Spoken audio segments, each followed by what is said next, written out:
Good afternoon, educational partners. My name is Melissa Leal, and I am the Director of Continuous Improvement for Plumas County Office of Education.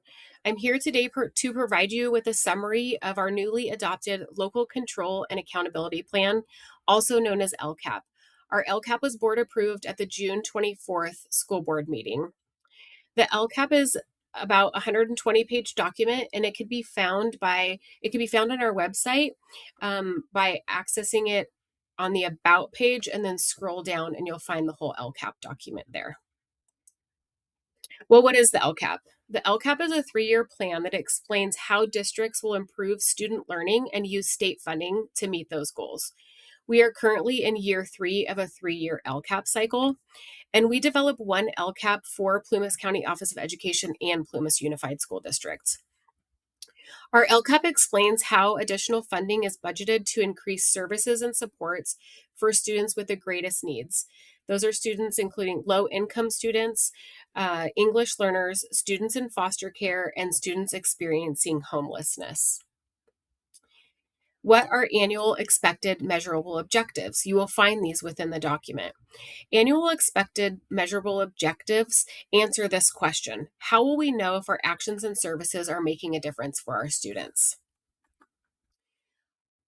Our annual expected measurable objectives for this school year, we use some local indicators, and our goal is to meet standards in the following areas: fully credentialed teachers, sufficient instructional materials for students, implementation of state standards, family and parent engagement, and local climate surveys. It's really important when we send you surveys that you complete those, because we use that to guide where we're going next for the County Office of Education and Plumas Unified School District. Other annual measurable objectives, our goals are to have a 3% increase in our state test scores in math and ELA and our LPAC scores, and that's the exam that our students take who are English learners. We're also looking for a 3% increase in college and career indicator rates and the percentage of students who pass an AP exam with a score of 3 or higher. Our goal is a 3% annual reduction in chronic absenteeism and also in high school dropout rates. Our goal is a 4% decrease in suspension rates and a 5% increase in English learner reclassification rates. Our goal is to have all of our facilities rated in good condition and to reduce the expulsion rate to 0 by 2027. We have 8 broad goals in our LCAP, and I will briefly go over each of those goals and what we're doing to meet those goals. Our first goal is student success and well-being. Our action items are to provide English learner support through an EL coach, EL teacher, and EL paraprofessionals. And our budgeted cost for this year is around $244,000. We're also providing support for alt ed and expelled youth, and that is staffing for our alt ed programs. And the budgeted expense this year is about $410,000. We will provide additional social and emotional support for our students. We have a student services coordinator, 2 behavioral health therapists, and a wellness coach, and the budgeted cost of that is around $405,000. We are continuing with our implementation of PBIS, Positive Behavioral Interventions and Supports. Each school site will get a $3,000 allocation, which will fund training, materials, and site-based activities to strengthen our Tier 1 and Tier 2 PBIS supports. That cost is $21,000 per year. We do provide expanded learning opportunities program. We receive funding to support after school and summer programming, and that is to support summer and after school free childcare and enrichment for our families. And the annual cost, the budgeted cost, is about $1.2 million. We do also provide support for our foster and homeless youth, and that is through a foster and homeless youth liaison program. And the annual budgeted cost is around $110,000 per year. We do provide career technical education at our high schools based on enrollment and need, also known as CTE, and we use those funds to purchase CTE equipment, professional development, supplies, and staffing for Plumas Unified School District and Plumas County Office Education, and the budgeted expense for that this year is around $980,000. Continuing on with goal number 1, we do conduct an iReady diagnostic assessment for grades 1 through 8 and progress monitoring. And that allows us to provide a benchmark and also some additional resources. And that annual cost is $70,000. We provide our teachers with a learning management system. Our learning management system at the high school level is called Canvas, and the annual cost is $12,800.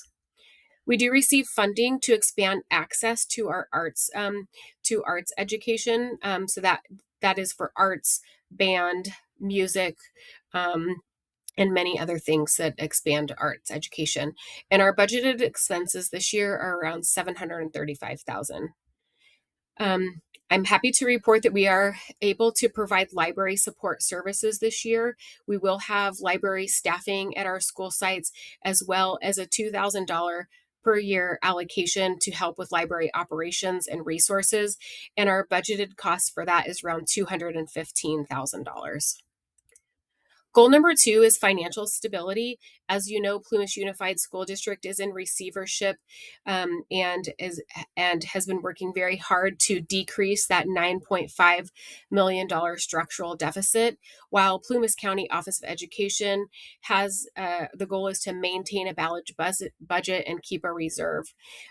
Plumas County Office of Education is meeting that goal, while Plumas Unified School District is working very hard and is very close to reaching that goal of eliminating the $9.5 million structural deficit. Goal number 3 is staff recruitment and retention, and our action items for this year are to provide professional development for our staff. This year, professional development will be grounded in our new math adoption, grades K through 12. We are providing math framework training, step up to writing, literacy training through the U-Fly program, paraprofessional training, and support for our EL students, professional development. And the budgeted cost for that this year is approximately $137,000 per year, or this year. We do have an observation tool that's called Evaluated, and that provides us with the opportunity to provide our staff with feedback through observations and evaluations, and the budgeted cost for that is $5,000 this year. We do provide new teacher and administrator induction support. We support new teachers and administrators in completing Tier 2 requirements to clear their preliminary credential, as that is costly for people, and our budget for that this year is around $40,000. Goal number 4 is family and community engagement, and our action items are to enhance parent and caregiver participation rates, and that is not a budgeted cost, but all of our schools have a boosters or a PTA. We have our CAC meetings and our ELAC and DLAC meetings, which you'll learn more about this school year. Another action item is to expand community school services. So we are leveraging grant funds and existing partnerships to expand trauma-informed instruction and counseling services with a budgeted cost of $404,000 per year. We do provide free meals to all of our students at no cost to families through our participation in the community eligibility program. And the budgeted cost this year is $468,000. Broad goal number 5 is facilities. Our action items are to implement the technology study recommendations. So we're going to evaluate, prioritize, and implement recommendations from the district's technology study plan. The budgeted cost for that is $95,000. We provide student devices to support technology integration for grades 1 through 12. Our students will be equipped with a device as needed. You will see some changes with technology use at our school sites this year, and we will share that with you in August. And the annual cost this year is $497,000. We are implementing a 4-year replacement cycle to ensure all staff have up-to-date devices, and the annual cost is $150,000. Another action item is to hire and maintain our technology support staff. So that is staffing around the district and the county office to support all of our school sites, the district office, our alt ed programs, and our budgeted cost this year is $1.2 million. And in order to have our facilities in good condition, we do have routine and deferred maintenance plan, and the annual cost is about $1.3 million. As you can recall, many years ago, we received Measure B funds, and this year our goal is to finish spending up the Measure B funds and completing those Measure B projects, and that budgeted cost is about $964,000. Broad goal number 6 is leadership, and that is to provide administrative support depending on enrollment in the form of a vice principal, a teacher on special assignment, or an athletic director at schools who qualify. And that budgeted expense this year is around $315,000. Goal number 7 is the use of funds that are called equity multiplier funds, and they're for identified schools. We have one identified school within Plumas Unified School District, and that is our Jim Beckworth Continuation High School that is housed in Portola. And we use these funds to help support staffing to improve teacher retention rates up there, and our budgeted amount is about $102,000. Our last broad goal is goal number 8, and it's the use of Learning Recovery Emergency Block Grant funds. And we had to complete a needs assessment in order to use these funds, and we have to report these in our LCAP. And a critical area of need for us has been math. And that's why we moved forward with our math curriculum adoption. We are also using these funds to support a 2-year position of a math coach and some professional development. And math implementation leads at each of our school sites to ensure that we have a really successful rollout of our new math curriculum.